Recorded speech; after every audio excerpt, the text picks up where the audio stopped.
یہ نشان کیوں ہیں؟ میں کتنی تھک گئی ہوں، کاش یہ ٹھیک ہو جائے۔ بسم اللہ الرحمن الرحیم۔ السلام علیکم۔ یہ کہانی ایک ایسی لڑکی کی ہے جو اپنے رب سے محبت کرتی تھی لیکن خود سے محبت کرنا بھول گئی تھی۔ صبح کا منظر تھا، گھر میں ہلکی سی روشنی تھی اور عائشہ اپنی امی کے ساتھ کچن میں مدد کر رہی تھی۔ تھوڑی دیر بعد کچھ مہمان تشریف لے آئے۔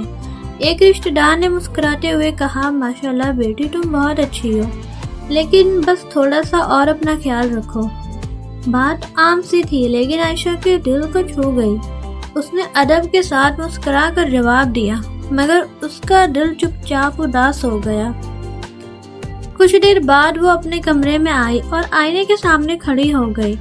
وہ اپنے چہرے کو دیکھ رہی تھی اور دھیرے سے کہنے لگی، یا اللہ، کیا میں واقعی اتنی خوبصورت نہیں ہوں؟ اس وقت اس کی آنکھوں میں نمی تھی اور دل میں ایک خاموش درد۔ رات کو جب سب سو گئے تو اس نے اپنا فون اٹھایا۔ سوشل میڈیا پر ہر طرف خوبصورتی کے نئے معیار تھے، ہر تصویر میں پرفیکشن تھی، ہر کمنٹ میں تعریف۔ عائشہ نے اپنی تصویر دیکھی، پھر ہلکی سی سانس لی اور اسے ڈیلیٹ کر دیا۔ اس نے کسی سے کچھ نہیں کہا لیکن خود کو چھوٹا سمجھنے لگی۔ ایک دن وہ اپنی امی کے ساتھ بازار گئی، ہر طرف روشنیاں، نئے کپڑے اور لوگ۔ اس نے ایک ڈریس پسند کیا۔ دکاندار نے کہا، یہ ڈیزائن پتلی لڑکیوں پر زیادہ اچھا لگتا ہے۔ عائشہ نے فوراً ہاتھ واپس کھینچ لیا۔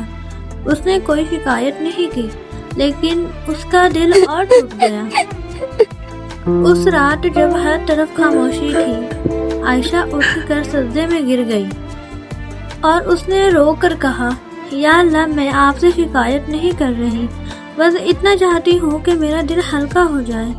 اس کے آنسو زمین پر گر رہے تھے اور دل اپنے رب کے سامنے کھل رہا تھا۔ اگلی صبح عائشہ نے ایک بیان سنا اور اس میں ایک بات کہی گئی۔ پروفیٹ محمد صلی اللہ علیہ وسلم نے فرمایا، اللہ تمہاری صورت اور تمہارے مال کو نہیں دیکھتا بلکہ تمہارے دل اور تمہارے اعمال کو دیکھتا ہے۔ یہ الفاظ عائشہ کے دل میں اتر گئے جیسے اندھیرے میں روشنی آ گئی ہو۔ اس دن کے بعد عائشہ نے خود کو بدلنے کا فیصلہ کیا۔ اس نے اپنی عبادت پر توجہ دی اور خود کو اللہ کی نظر سے دیکھنا شروع کیا۔